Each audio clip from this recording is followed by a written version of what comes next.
কুমোরটুলি। আমি সেই পটো না, না, শিল্পী টিল্পী বলে নাই বা সম্মান দিলেন, যাকে আপনি প্রতি বছর দুবার দেখেন কিন্তু নজর করেন না।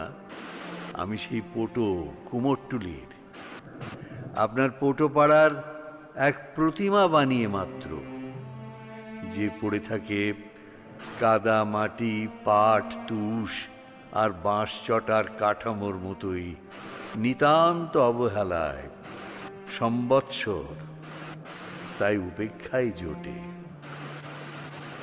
আপনারা আসেন দুবার আমাদের কাদামাটির দুনিয়ায়। প্রথমবার বায়না করতে রংচঙে পোশাকে পিকনিকের মেজাজে কাঠামো পছন্দ করে জানিয়ে দিয়ে যান ফরমাইশ, যেমন তেমন চলবে না হে, আপনাদের সব সম্মান তখন নাকি আমাদের হাতে।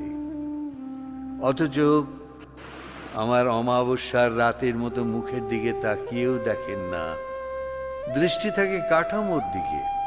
আপনারা জরিপ করেন প্রতিমার মুখ ছাঁচ শরীর সবটুকু, ঠিক যেমন করে খুঁত খোঁজেন সন্তানের জন্য মেয়ে দেখতে গিয়ে, আর দাম কমান যতটা কমে সারা যায় আর কি।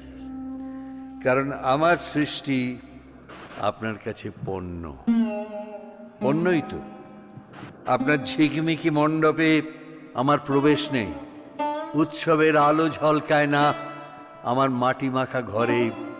দ্বিতীয়বার যখন আসেন তখনই সব আলো নিয়ে যান আপনারা। অন্ধকার শূন্য কাঠামো ছায়ায় ঘুমোয় আমার উত্তরসূরি। কুমারটুলির আগামী পটো আমার সন্তান। হ্যাঁ, আমি সেই পটো যাকে শিল্পী বলতে লজ্জা পান আপনারা।